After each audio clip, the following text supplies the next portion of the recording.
بسم اللہ الرحمن الرحیم نحمدہ ونصلی علی رسولہ الکریم اما بعد باب البول فی الماء الراکد باب البول فی الماء الراکد الذی لا یجری۔ جمہور اہل اسلام فرماتے ہیں کہ کڑے پانی میں ماء راکد کے اندر پیشاب کرنا یا کڑے پانی کے آس پاس پیشاب کرنا جو بہہ کر پانی کے اندر چلا جائے، یا کسی برتن میں پیشاب کر کے کڑے پانی میں ڈال دینا یا کڑے پانی میں پیشاب کرنا، یہ سب حرام ہے۔ امام نووی رحمہ اللہ شرح مسلم میں لکھتے ہیں کہ اس مسئلے میں کسی کا بھی کوئی اختلاف نہیں ہے، اس پر تمام اہل اسلام کا اجماع ہے۔ البتہ حضرت داؤد بن علی الظاہری رحمہ اللہ وہ فرماتے ہیں کہ ممانعت صرف پانی میں پیشاب کرنے کی ہے۔ اگر کڑے پانی کے قریب پیشاب کر دیا جائے جو بہہ کر پانی کے اندر چلا جائے، یا کسی برتن میں پیشاب کر دیا جائے اور پھر اس برتن کو پانی میں انڈیل دیا جائے، یا کسی برتن میں پاخانہ کر دیا جائے اور اس کو پھر پانی میں ڈال دیا جائے، تو اس سے پانی ناپاک نہیں ہوتا، اس میں کوئی حرج نہیں ہے، اس لیے کہ ممانعت نہیں عن البول فی الماء کے بارے میں ہے، نہیں عن البول فی الماء کے بارے میں ہے، اور یہ جتنی بھی صورتیں ہیں یہ بول فی الماء والی صورت نہیں ہے، لہٰذا ان تمام صورتوں میں پانی پر کوئی اثر نہیں پڑے گا، پانی پاک ہی رہے گا۔ لیکن علامہ ابن دقیق العید رحمہ اللہ تعالی وہ فرماتے ہیں کہ حضرت داؤد الظاہری رحمہ اللہ کی یہ بات عقل کے بالکل خلاف ہے، اس لیے کہ کڑے پانی میں پیشاب کرنے کی ممانعت اس وجہ سے ہے کہ پانی متاثر ہو جائے گا، اور پانی کا متاثر ہونا جس طرح براہ راست پیشاب کرنے سے متاثر ہوتا ہے، اسی طرح پانی کے قریب پیشاب کرنا اور وہ پیشاب پھر چلا جائے پانی میں، یا کسی برتن میں پیشاب کرنا اور پھر اس برتن کو انڈیل دینا پانی میں، اس سے بھی پانی متاثر ہو سکتا ہے۔ ٹھیک ہے، اب آپ یہ حدیث پڑھ لیں۔ اس حدیث میں چلو پہلے روایت پڑھ لیں۔ ہاں پڑھیں۔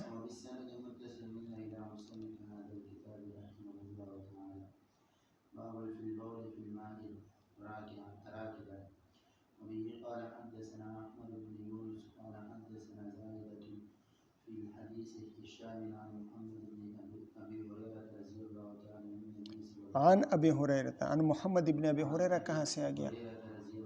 عن محمد عن ابی ہریرہ۔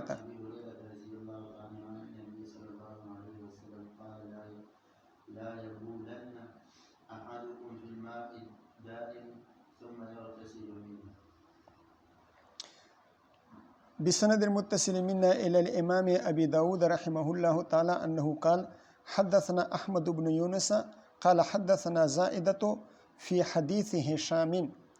فی حدیث ہشام یہاں پر فی بمعنی عن کے ہیں، یعنی حدثنا زائدۃ عن ہشام عن محمد، یا یوں کہیں کہ فی حدیث ہشام یعنی فی ذیل حدیث ہشام الطویل۔ حضرت ہشام بن حسان کی ایک طویل روایت ہے، اس بارے میں زائدہ نے روایت کیا، زائدہ نے ہمیں حدیث بیان کی۔ فی ذیل حدیث ہشام الطویل، ہشام بن حسان کی ایک طویل روایت ہے، اس کے ذیل میں ہمیں یہ حدیث بیان کی۔ احمد بن عبداللہ بن یونس فرماتے ہیں کہ ہمارے استاذ نے وہ حدیث بیان کی۔ مطلب یہ ہے کہ زائدہ بن قدامہ کے بہت سارے اساتذہ، بہت سارے تلامذہ ہیں، ان تلامذہ میں سے ایک احمد بن عبداللہ بن یونس بھی ہیں۔ تو احمد بن عبداللہ بن یونس فرماتے ہیں کہ ہمارے استاذ زائدۃ بن قدامہ نے اپنے استاذ ہشام سے جتنی بھی روایات سنی تھی ان روایات میں سے ایک روایت یہ بھی ہے جو آگے آ رہی ہے۔ زائدۃ بن قدامہ نے اپنے استاذ ہشام بن حسان سے جتنی بھی روایات سنی ہے ان روایات میں سے ہمیں ایک روایت بیان کی جو آگے آ رہی ہے، یہ مطلب ہے۔ ان محمد ان ابی ہریرہ، محمد بن سیرین جو مشہور معبر ہیں، تعبیر بیان کرنے والے وہ ہیں۔ ان ابی ہریرہ رضی اللہ تعالیٰ عنہ عنہم عن النبی صلی اللہ علیہ وسلم قال لا یبولن احدکم فی الماء الدائم، تم میں سے کوئی ہرگز پیشاب نہ کرے اس پانی میں الدائم یعنی الراکد الساکن جو کڑا ہو، کڑے پانی میں تم میں سے کوئی ہرگز پیشاب نہ کرے۔ ثم یغتسل منہ، بخاری اور مسلم کی روایت میں یہاں پر اس طرح ہے لا یبولن احدکم فی الماء الدائم الذی لا یجری، دائم کے بعد الذی لا یجری کا اضافہ ہے۔ ثم یغتسل منہ یعنی ثم ہوا یغتسل منہ، ثم ہوا یغتسل منہ، پھر وہ اس میں پیشاب کرے۔ یہ ثم جو ہے استبعادیہ ہے، استبعادیہ، ثم استبعادیہ اس لیے آتا ہے کہ ثم کا ما قبل اور ثم کا ما بعد عقل ان کے اجتماع کو نہیں چاہتی، عقل یہ کہتی ہے کہ یہ دونوں جمع نہ ہو، تو عقل یہ کہتی ہے کہ کڑے پانی میں پیشاب کرنا اور پھر اس سے غسل کرنا یہ بہت مستبعد بات ہے کہ کوئی پیشاب بھی کرے اور پھر اس پانی میں غسل بھی کرے۔ اس حدیث سے معلوم ہوا کہ نہ قلتین معیار ہیں اور نہ تغیر اوصاف معیار ہیں۔ جب پانی قلیل ہوگا تو نجس ہوگا، ناپاک ہوگا، اور جب پانی کثیر ہوگا، ماء جاری بھی ماء کثیر کے حکم میں ہے، تو وہ ناپاک نہیں ہوگا۔ تو نہ اس میں قلتین کا تذکرہ ہے اور نہ تغیر اوصاف کا تذکرہ ہے، بلکہ مطلقاً اس بات کو بیان کیا گیا ہے کہ اگر کڑا پانی ہو اور قلیل ہو تو اس میں نجاست کی گرنے سے وہ ناپاک ہو جاتا ہے، تغیر اوصاف کا انتظار نہیں کرنا پڑے گا، بس جو ہی نجاست گرے گی ناپاک ہو جائے گا۔ ٹھیک ہے۔ وبه قال حدثنا مسدد قال حدثنا يحيى عن محمد بن عجلان انه قال سمعت ابي يحدث عن ابي هريره رضي الله تعالى عنه وعنهم قال قال رسول الله صلى الله عليه وسلم لا يبولن احدكم في الماء الدائم، تم میں سے کوئی ہرگز کڑے پانی میں پیشاب نہ کرے، ولا یغتسل فیہ یا ولا یغتسل فیہ من الجنابۃ، اور نہ کڑے پانی میں غسل جنابت کرے، نہ کڑے پانی میں غسل جنابت کرے۔ تو پہلی حدیث میں اس بات کا بیان تھا کہ کڑے پانی میں پیشاب کرنے سے وہ پانی طاہریت سے بھی نکل جاتا ہے اور مطہریت سے بھی نکل جاتا ہے۔ جب کڑے پانی میں پیشاب کر لیا تو وہ نجس ہو گیا، اب وہ نہ طاہر رہا اور نہ مطہر رہا۔ اور اس دوسری روایت میں اس بات کا بیان ہے کہ پہلے جملے سے یعنی پہلی جز سے لا یبولن احدکم فی الماء الدائم، اس سے معلوم ہوتا ہے کہ اگر کڑی پانی میں پیشاب کرے گا تو پانی طاہریت کی صفت سے بھی نکل جائے گا اور مطہریت کی صفت سے بھی نکل جائے گا۔ اور دوسرا جز ولا یغتسل یا ولا یغتسل فیہ من الجنابۃ، اس سے یہ معلوم ہوتا ہے کہ اگر کڑے پانی میں غسل جنابت کر لیا تو پانی کی ایک صفت متاثر ہو جائے گی، یعنی مطہریت اس میں نہ رہے، البتہ طاہریت اس میں رہے گی لیکن مطہریت فوت ہو جائے گی، ختم ہو جائے گی۔ ٹھیک ہے۔ باب الوضوء بسور الکلب، سور الکلب یعنی کتے کا جوٹا، یہ پاک ہے یا ناپاک ہے، یعنی هل يجوز به الوضوء ام لا، یا هل هو طاہر ام نجس۔ تو اس باب سے امام ابو داؤد رحمہ اللہ حضرت ابن شہاب زہری رحمہ اللہ کے قول پر رد فرما رہے ہیں، جس کو امام بخاری رحمہ اللہ نے بخاری شریف میں ذکر کیا ہے۔ وہ فرماتے ہیں کہ سور القلب وہ نجس نہیں ہے اور سور القلب سے وضو کیا جا سکتا ہے۔ سور السبا کا کیا حکم ہے؟ تو عام سبا کے بارے میں امام مالک اور امام شافعی رحمہ اللہ کے مسلک میں بڑا توسع ہے، اور یہ دونوں عام سبا کے جوتے کو طاہر سمجھتے ہیں، پاک سمجھتے ہیں، لیکن جہاں تک کلب اور خنزیر کا تعلق ہے تو سوائے امام مالک رحمہ اللہ کے سب اس کو نجس سمجھتے ہیں۔ امام مالک رحمہ اللہ نجس نہیں سمجھتے سور القلب کو، اور باقی ائمہ نجس سمجھتے ہیں۔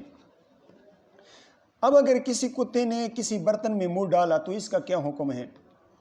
اس بارے میں احادیث میں مختلف قسم کے کلمات آئے ہیں۔ مثال کے طور پر غسل 3 مرات کی روایت بھی آئی ہے کہ کلمات بھی آئے ہیں، غسل 7 مرات کے کلمات بھی آئے ہیں، اور 7 مرات ان کے ساتھ تعفیر بالتراب کے الفاظ بھی آئے ہیں۔ تو امام مالک رحمہ اللہ کے نزدیک سور قلب نجس نہیں ہے، اور ان کے نزدیک یہ سارے اوامر یہ استحباب پر محمول ہیں۔ یہ تمام اوامر کے 7 مرتبہ دھو لو، یا 3 مرتبہ دھو لو، یا 8 مرتبہ دھو لو، یا 8ویں مرتبہ مٹی سے مانج لو، تو یہ جتنی بھی اوامر ہیں یہ سب استحباب پر محمول ہیں۔ لیکن دیگر ائمہ ان اوامر کو وجوب پر محمول کرتے ہیں۔ اگر اختلاف ہے تو صرف امام مالک رحمہ اللہ کا ہے۔ ایک مسئلہ تو یہ ہو گیا کہ امام مالک رحمہ اللہ کے ہاں سور القلب یہ پاک ہیں، اور باقی ائمہ کے نزدیک سور القلب وہ نجس ہیں۔ جو حدیث میں 3 مرتبہ 7 مرتبہ برتن کے دھونے کا ذکر ہے، تو امام مالک رحمہ اللہ اس حکم کو استحباب پر محمول کرتے ہیں، اور دیگر ائمہ اس کو وجوب پر محمول کرتے ہیں۔ ایک مسئلہ یہ ہو گیا۔ دوسرا مسئلہ یہ ہے کہ امام ابو داؤد رحمہ اللہ نے جو روایت ذکر کی ہیں، ان روایات میں 3 کا ذکر نہیں ہے، بلکہ ایک روایت میں 7 کا ذکر ہے، اور ایک روایت میں یہ آخری روایت میں غالباً 8 کا ذکر ہے، یا 8ویں مرتبہ مٹی سے مانجنے کا ذکر ہے۔ تو یہ غسل کتنی دفعہ ازالہ نجاست کے لیے واجب ہے؟ تو شافعی اور حنابلہ کے ہاں 7 مرات واجب ہیں۔ کتنی مرتبہ؟ شافعی اور حنابلہ وہ کہتے ہیں کہ ازالہ نجاست کے لیے اس برتن کو 7 مرتبہ دھونا یہ واجب اور ضروری ہے، اور احناف کے نزدیک 3 مرتبہ دھونا یہ ازالہ نجاست کے لیے مطہر ہے، ازالہ نجاست کے لیے کافی ہے، اور 3 مرتبہ دھونا اس برتن کے لیے مطہر بن سکتا ہے۔ جیسا کہ احناف کے ہاں عام قاعدہ اور قانون ہے کہ ہر نجاست کو 3 مرتبہ دھونے سے وہ مطہر ہو جاتا ہے، وہ 3 مرتبہ دھونا اس کے لیے مطہر بن جاتا ہے۔ بات سمجھ میں آ گئی؟ ٹھیک ہے۔ یہی حکم سور القلب کے بارے میں بھی ہے۔ یہی حکم ازالہ نجاست کا یہ حکم 3 مرتبہ دھونا یہ سور القلب کے بارے میں بھی ہے۔ سور القلب یعنی جس برتن میں اب کتے نے ولوغ کیا ہے، منہ ڈالا ہے جس برتن میں، تو اس کو بھی 3 مرتبہ دھونا، 3 مرتبہ دھونے سے وہ پاک ہو سکتا ہے۔ ایک مسئلہ یہ ہو گیا۔ دوسرا مسئلہ کیا ہوا؟ دوسرا مسئلہ یہ ہے کہ امام ابو داؤد رحمہ اللہ نے جو احادیث ذکر کی ہیں، ان احادیث میں 3 مرتبہ دھونے کا ذکر نہیں ہے، بلکہ ایک روایت میں 7 مرتبہ دھونے کا ذکر ہے، اور ایک حدیث میں 8ویں مرتبہ مٹی کے ساتھ مانجنے کا ذکر ہے۔ تو اب اس اختلاف اس میں ہے کہ یہ غسل کتنی دفعہ ہونی چاہیے ازالہ نجاست کے لیے، یہ غسل ازالہ نجاست کے لیے کتنی دفعہ واجب ہے؟ تو شافعی اور حنابلہ کے ہاں 7 مرات واجب ہیں، 7 مرتبہ دھونا یہ مطہر بن سکتا ہے، اس سے اگر کم دھونا ہو تو پھر وہ مطہر نہیں بنے گا۔ اور احناف کے ہاں جیسا کہ عام قاعدہ اور قانون ہے کہ ہر نجاست 3 مرتبہ دھونے سے وہ پاک ہو سکتا ہے، 3 مرتبہ دھونا یہ ازالہ نجاست میں مؤثر اور معتبر ہے۔ تو وہی قاعدہ اور قانون سور الکلب کے بارے میں بھی ہے کہ اگر کسی برتن میں کتے نے منہ ڈالا اور اس کو ناپاک کر دیا تو اس کو 3 مرتبہ دھونے سے وہ برتن پاک ہو سکتا ہے۔ بات سمجھ میں آ گئی؟ ہاں، البتہ روایات میں جو 7 مرات کا ذکر ہے یا اس بات کا ذکر ہے کہ 8ویں مرتبہ اس کو مٹی کے ساتھ مانج لو، تو احناف اس اضافے کو استحباب پر محمول کرتے ہیں کہ یہ 7 مرتبہ دھونا یا 8ویں مرتبہ مٹی کے ساتھ مانجنا یہ استحباب حکم ہے، کوئی وجوب حکم نہیں ہے۔ یا تو استحباب پر محمول کرتے ہیں اور یا نسخ پر محمول کرتے ہیں۔ لیکن جہاں تک تحقق طہارت کا تعلق ہے اور جہاں تک ازالہ نجاست کا تعلق ہے تو وہ 3 مرات سے حاصل ہو سکتا ہے۔ بات سمجھ میں آ گئی؟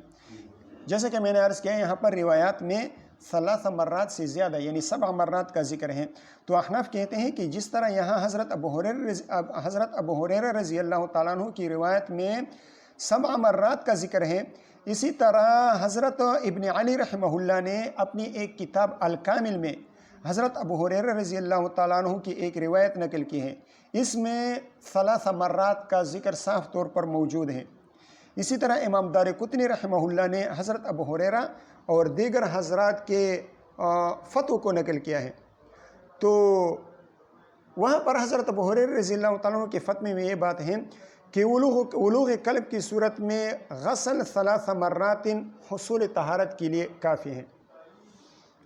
تو حضرت ابو ہریرہ رضی اللہ تعالیٰ عنہ کی روایات کے اقوال 3 طرح ہو گئی، ایک وہ جن میں 7 مرات کا ذکر ہے، اور ایک وہ جن میں 8 کا ذکر ہے، نہیں 3، ایک وہ جن میں 7 مرات کا ذکر ہے، اور دوسری قسم کی روایات وہ جیسا کہ حضرت ابن علی رحمہ اللہ نے الکامل میں نقل کیا ہے 3 مرات، اور ایک ان کا فتویٰ ہو گیا، تو 3 قسم کی روایت ان سے ہو گئی، 7 مرات 3 مرات اور ان کا فتویٰ بھی 3 مرات کا ہے۔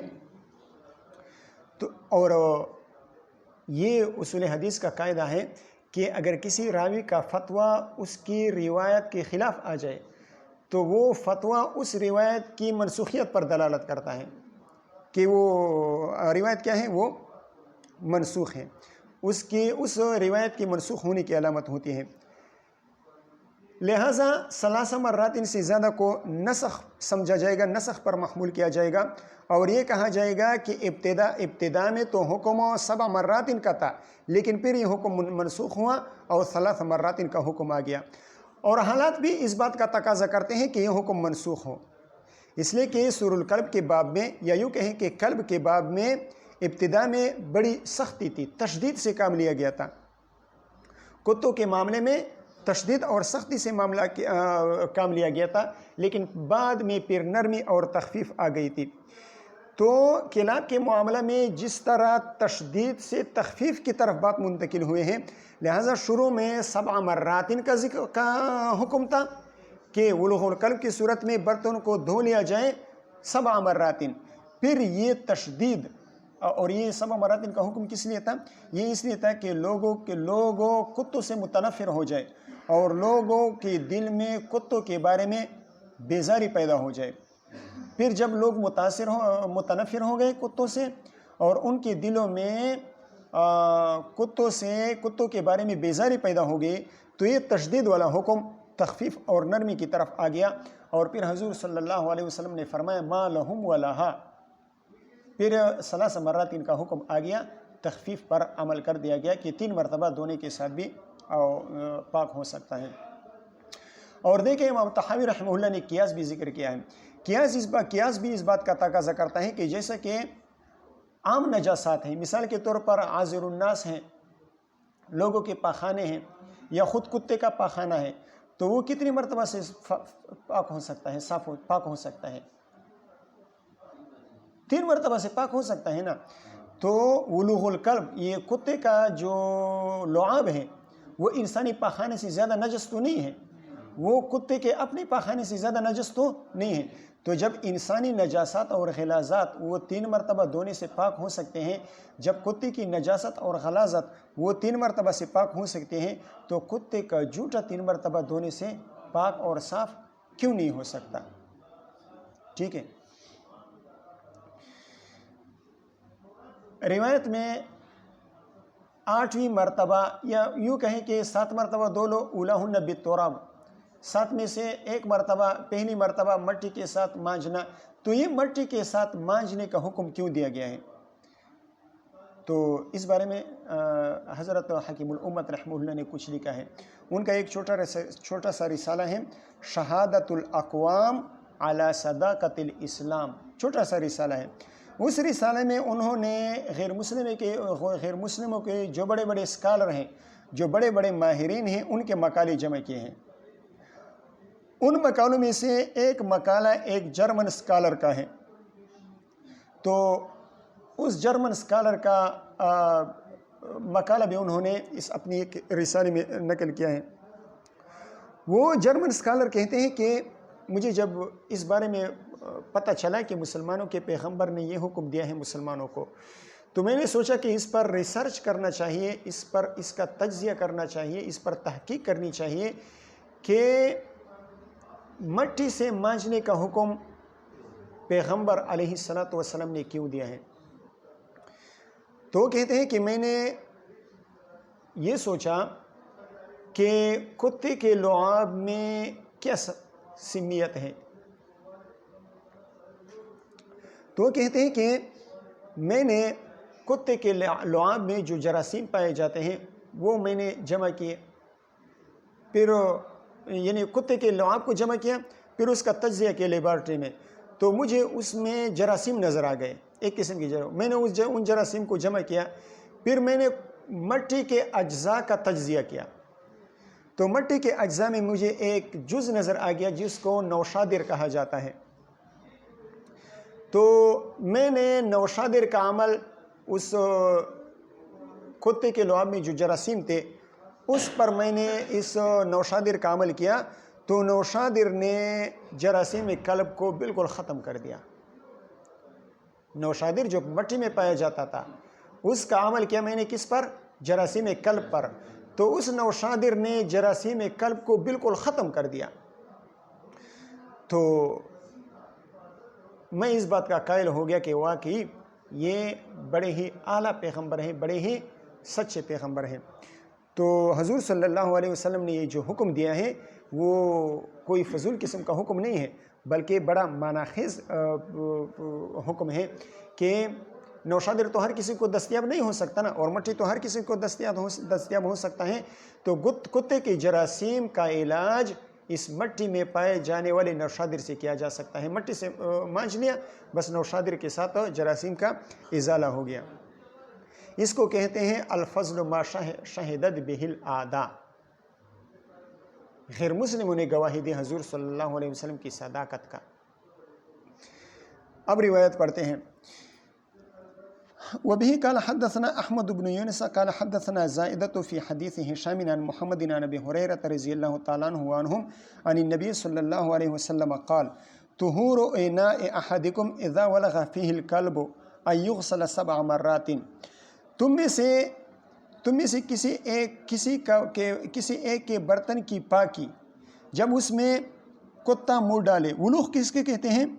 ادخال اللسان فی الاناء وتحریکہ فیہ،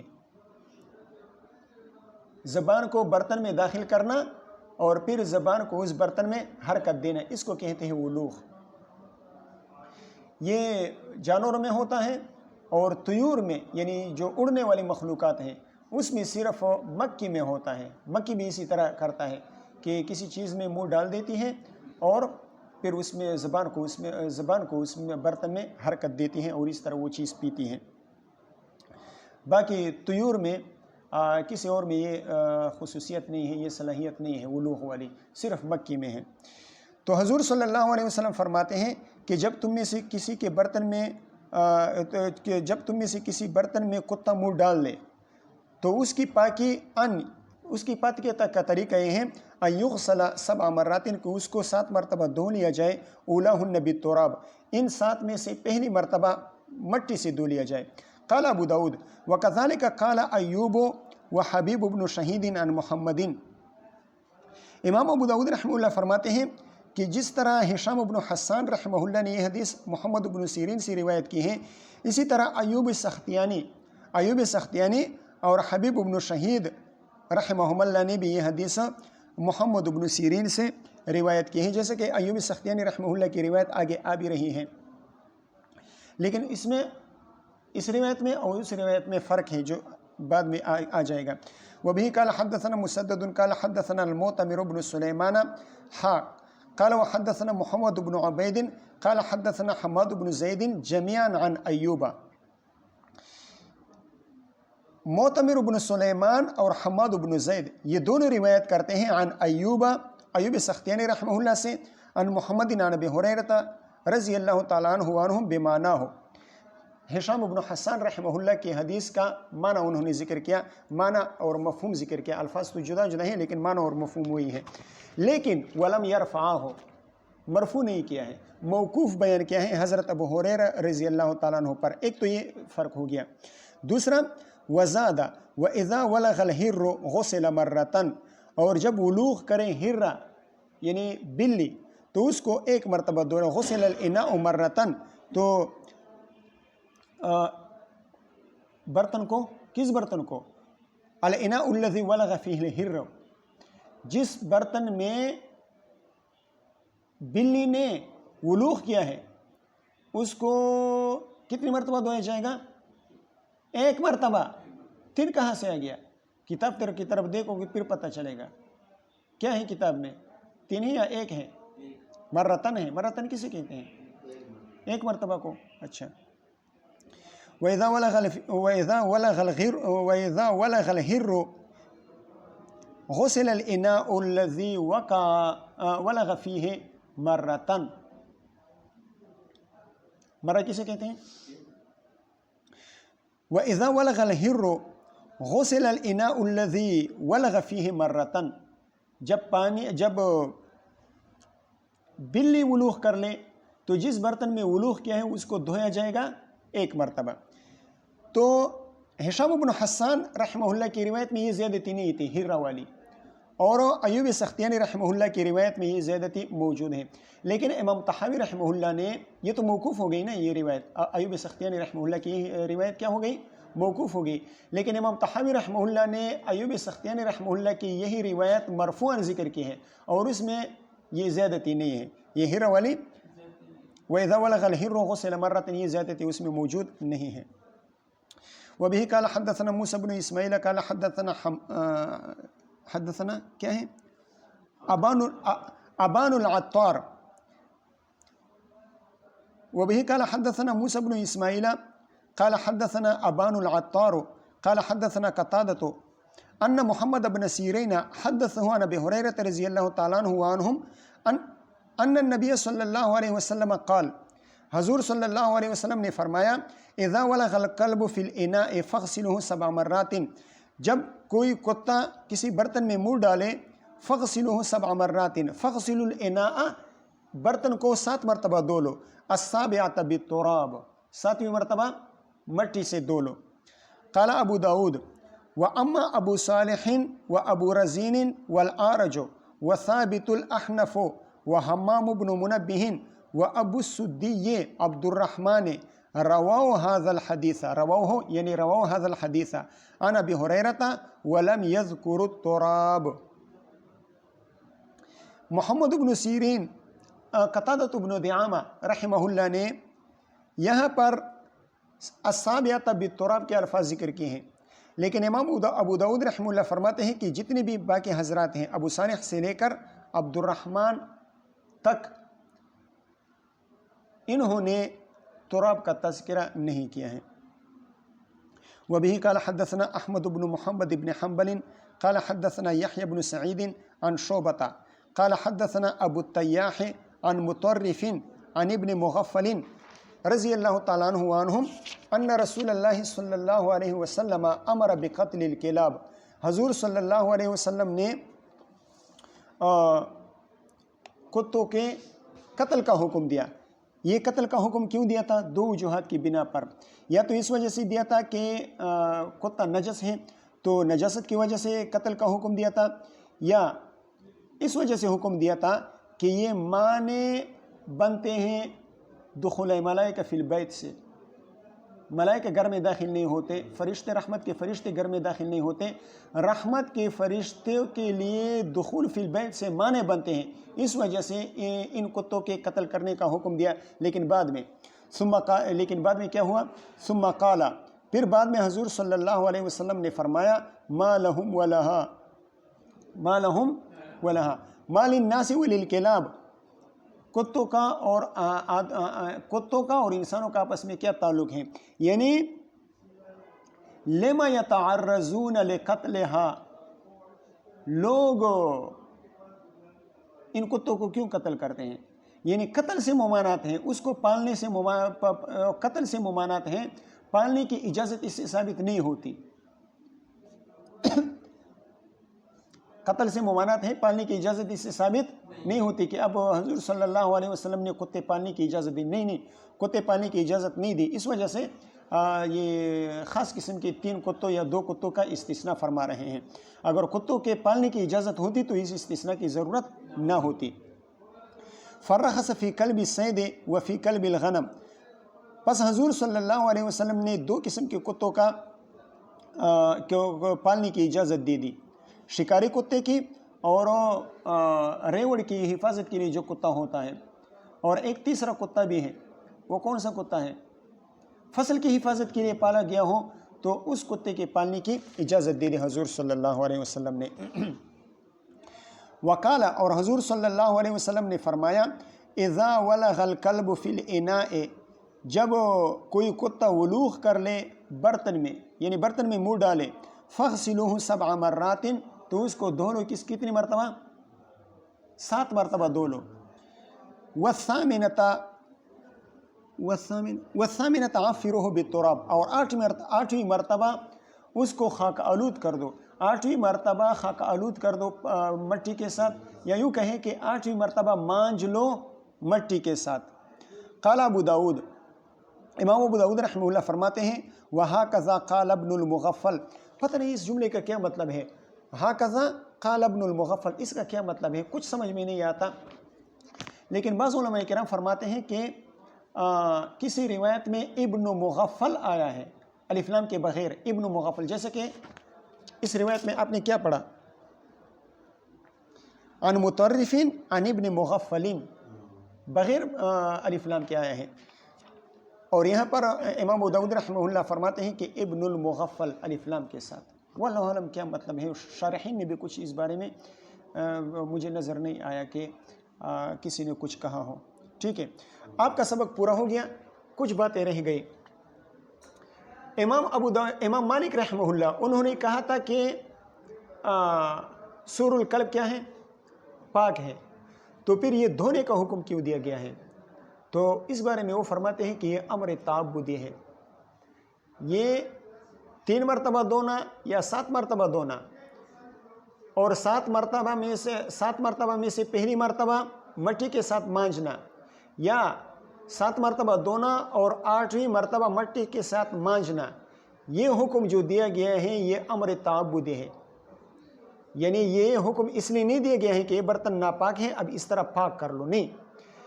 امر تعبدی کا مطلب یہ ہے کہ ہم عبادت کے طور پر اس کو کرتے ہیں. حضور صلی اللہ علیہ وسلم نے فرمایا ہے تو ہم کرتے ہیں. ہماری سمجھ میں اس کی حکمت نہیں ہے، ہماری علت ہماری سمجھ میں نہیں آتی کہ کیوں ہم دھوتے ہیں. بس حضور صلی اللہ علیہ وسلم نے دیا ہے تو ہم دھوتے ہیں. ٹھیک ہے، تو وہ اس دھونے کے حکم کو امر تعبدی قرار دیتے ہیں کہ یہ امر تعبدی ہے. ایک اور بات، کل کی آخری حدیث میں باب الماء لا یجنب، اس میں نے آپ حضرات سے عرض کیا تھا کہ اگر کوئی طریقہ ہو ہاتھ دھونے کا، یعنی بڑا برتن ہے، آج کل کا طریقہ نہیں کر، آج کل تو آسان ہے، ہر طرح کے برتن ملتے ہیں. اس سے آدمی بالٹی میں سے یا ٹپ میں سے پانی لے کر چھوٹا سا برتن ہوتا ہے، اس میں پانی ٹپ میں سے یا بالٹی میں سے پانی لے کر ہاتھ دھو سکتے ہیں آسانی کے ساتھ. لیکن پرانے زمانے میں تو اتنی سہولیت نہیں تھی نا. تو میں نے یہ بات عرض کی تھی کہ اگر برتن کو انڈیلنا ممکن ہو تو برتن کو انڈیل لیں اور ہاتھ دھو لیں، پھر چلو بھر کر اپنے بدن پر پانی بہائے. اور اگر برتن کو انڈیل نہیں سکتا تو برتن میں ہاتھ ڈال سکتا ہے. برتن میں ہاتھ ڈال سکتے ہیں، لیکن کس لیے؟ پانی لینے کے لیے، ہاتھ دھونے کے لیے نہیں، بلکہ پانی لینے کے لیے ہاتھ ڈال سکتا ہے. تو جب ہاتھ ڈالا تو جتنا ہاتھ پانی میں لگا ہے اس ہاتھ سے نجاست زائل ہو گئی، لیکن اس سے پانی مستعمل نہیں ہوگا. اس سے پانی مستعمل نہیں ہوگا. اس کے لیے دلیل کل مجھے ایک حدیث مل گئی، مسلم شریف کی روایت ہے. حضرت ابو ہریرہ رضی اللہ تعالیٰ عنہ فرماتے ہیں کہ حضور صلی اللہ علیہ وسلم نے فرمایا: لا يغتسل احدكم في الماء الدائم وهو جنوب. لا يغتسل یا لا يغتسل احدكم في الماء الدائم وهو جنوب. حضور صلی اللہ علیہ وسلم فرماتے ہیں کہ جب تم میں سے کوئی جنابت کی حالت میں ہو تو وہ کڑی پانی میں غسل نہ کرے. شاگردوں نے حضرت ابو ہریرہ رضی اللہ تعالیٰ عنہ سے پوچھا کہ کیف یفعل یا ابا ہریرہ، اگر کوئی جنبی آدمی ہو تو وہ کس طرح کرے؟ تو حضرت ابو ہریرہ رضی اللہ تعالیٰ عنہ نے فرمایا: یتناولہ تناولاً، یتناولہ تناولاً، پانی کو لے کر باہر کھڑا ہو اور اس کڑے پانی میں سے پانی لے کر اپنے اوپر بہائے. تو اس حدیث سے ثابت ہوا کہ اگر جنبی آدمی پانی میں ہاتھ ڈالے پانی لینے کے لیے تو اس سے وہ باقی ماندہ پانی مستعمل نہیں بنتا. اگر پانی میں ہاتھ ڈالتا ہے، جیسے کہ ٹپ ہے یا بالٹی ہے، اس میں ہاتھ ڈالتا ہے کس نیت سے؟ پانی لینے کی نیت سے، تو وہ باقی ماندہ پانی مستعمل نہیں ہوتا. البتہ اگر اس نے ہاتھ ڈالا ہاتھ کو دھونے کے لیے، ہاتھ کو دھونے کی غرض سے اور ہاتھ کو دھونے کی نیت سے پانی میں ہاتھ ڈالا تو پھر وہ باقی ماندہ پانی مستعمل ہو جائے گا اور پھر اس سے غسل کرنا جائز، غسل جنابت جائز یا کوئی اور کسی قسم کی طہارت حاصل کرنا جائز نہیں ہوگا.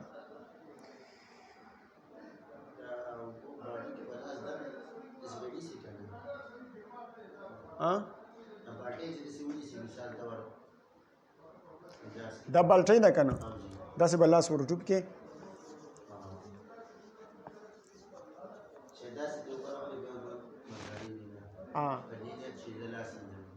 اس نیت کے ساتھ، ہاں په دې نیت باندې چې زه څه کوم، لاس وینځم، یعنی اوبه رالمه، لاس خو به ته بار وینځې، اوبه رالمه، زه لاس نه وینځم، اوبه رالمه، لاس به بار وینځې. البته که دننه د لاس ور دننه کړو چې زه دننه لاس پکې وینځم، بیا به دا مستعمل شي، بیا په دې باندې غسل کول جایز نه دي.